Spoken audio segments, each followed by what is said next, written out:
Realme innovation के नाम पे हम सभी को ठेंगा दिखाता है दोस्तों। Realme C1 लॉन्च किया 2 साल पहले 2018 के अंदर, और उसने एक डंडी और जोड़ के लॉन्च कर दिया Realme C11 2020 के अंदर। और क्या इनोवेशन किया है Realme ने, जानते हैं इस वीडियो के अंदर। बहुत मजा आने वाला है दोस्तों, क्योंकि Realme C1 और C11 की कहानी अगर आप लोग सुनोगे ना तो आप सच में सोचने लग जाओगे क्या मामू बनाने की कोशिश की है Realme ने।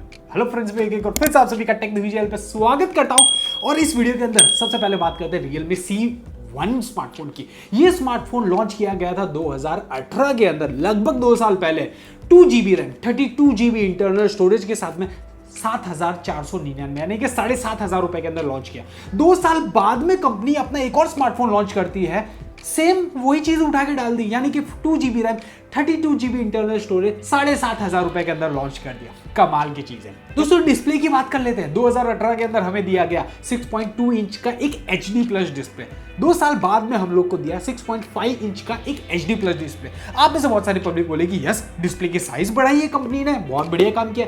लेकिन दोस्तों, स्पेक्स का इन्फ्लेशन भी कोई चीज होती है, हार्डवेयर इन्फ्लेशन भी कोई चीज होती है। 2018 के अंदर 6.2 इंच का ही मार्केट में मिलता था तो वही चलता था। अभी 6.5 चल रहा है, तो ऐसा कुछ नहीं है कि कंपनी ने बढ़ा दिया है। इसे बोलते हैं हार्डवेयर का इन्फ्लेशन, जो कि नॉर्मली होता ही है दोस्तों। आगे बढ़ते हैं, बात करते हैं कैमरा सेंसर की। तो उस टाइम पे दिया गया था 13+2 मेगापिक्सल का आपको रियर कैमरा। यहां पे भी सेम उठा के दे दिया है, कोई इनोवेशन नहीं दिया।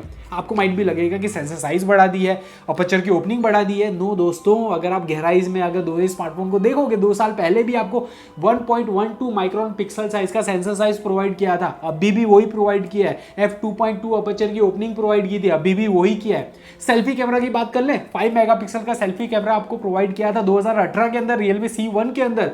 Sensor size 1.12 micron pixel size की। 2 साल बाद में कंपनी इनोवेशन में लाती है, सेम कैमरा सेंसर के साथ में 5 मेगापिक्सल का आपको सेल्फी कैमरा मिल जाता है, 1.12 माइक्रोन पिक्सल साइज का सेंसर साइज मिल जाता है। आगे बढ़ते हैं, बात करते हैं बैटरी की।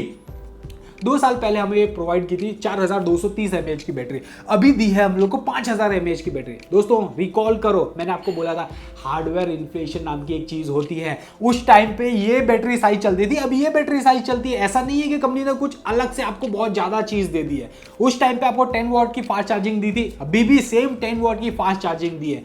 तो एज सच कंपनी ने कोई भयंकर वाली कोई इनोवेशन नाम की कोई चीज इस स्मार्टफोन के अंदर नहीं डाली है। दोस्तों, एक इनोवेशन कंपनी ने जरूर किया है। 2 साल पहले 2018 के अंदर Realme C1 के अंदर आपको दिया Qualcomm Snapdragon 450 का प्रोसेसर, 14 नैनोमीटर की एफिशिएंट टेक्नोलॉजी पे बना है, 1.8 गीगाहर्ट्ज पे रन करता है। 2 साल बाद में कंपनी ने इनोवेट किया है, मीडियाटेक का कोई पुराना सा प्रोसेसर को रीब्रांड करके यहाँ पे प्रोवाइड किया है, मीडियाटेक का G35 प्रोसेसर। अच्छी चीज ये है कि ये 12 नैनोमीटर की एफिशिएंट टेक्नोलॉजी में बना हुआ है और 2.36 गीगाहर्ट्ज पे रन करता है। ओवरऑल अगर देखा जाए तो 2 साल पुराने वाले प्रोसेसर से हल्का सा बढ़िया है, कोई प्रॉब्लम नहीं है, लेकिन इतना भी बढ़िया नहीं है कि 7,500 रुपए के अंदर Realme हम सभी को चिपका सके।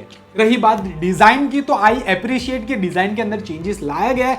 लेकिन दोस्तों, 2018 के अंदर आपको वो डिजाइन चलती थी तो उस टाइम पे वो डिजाइन दिया, 2020 के अंदर ये डिजाइन चलती है इसलिए कंपनी ने ये डिजाइन दिया है। तो ऐसा मत समझिए कि डिजाइन के अंदर इनोवेशन लाए हैं कंपनी ने, जो मार्केट में चल रहा है वही आपको दिया है। ऐसा नहीं है कि कुछ हटके आपको प्रोवाइड किया है।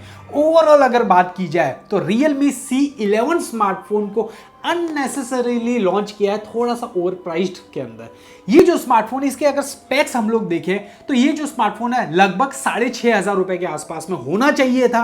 बस इतना समझ लो दोस्तों कि माहौल का फायदा उठाने के लिए Realme C11 7,500 के अंदर लॉन्च हुआ है। अगर ये चीजें नहीं हुई होती, कोविड-19 नहीं होता, लॉकडाउन नहीं होता, सब चीजें स्मूथली चल रही होती, तो ये स्मार्टफोन आपको 6,500 रुपए के अंदर मिलना चाहिए था दोस्तों। सो ओवरऑल अगर बात करो तो 2018 से 2020 तक इन लगभग 2 सालों के अंदर Realme ने C सीरीज के अंदर कुछ नहीं उखाड़ा, ये मुझे लगता है। लेकिन आप लोगों को क्या लगता है, प्लीज हमें नीचे कमेंट में जरूर बताइए। एक वोटिंग डाल लेते हैं, वोटिंग थोड़ी सी अच्छी रहती है।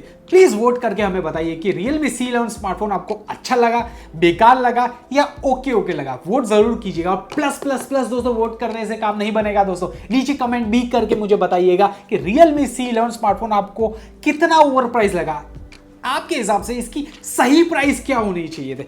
6,000, 6,500, 7,000, 7,500 या काफी सारे पब्लिक बोलेंगे कि भाई 8,000 रुपए होने चाहिए थे। प्लीज हमें नीचे कमेंट में जरूर बताइएगा। आई होप आपको हमारे वीडियोस अच्छे लग रहे हैं, रीजनेबल लग रहे हैं, जेन्यून लग रहा है तो प्लीज वीडियो को लाइक कीजिए, टेक देखोजी चैनल को सब्सक्राइब कर लीजिए, नोटिफिकेशन बेल को ऑल पे हिट कर लीजिए। इसके अलावा साइड में कुछ वीडियोस अगर आपने चेकआउट नहीं किया तो प्लीज जाके चेकआउट कर लीजिए। मिलता हूं नेक्स्ट वीडियो के अंदर, तब तक के लिए tata bye bye, this is Vivek signing.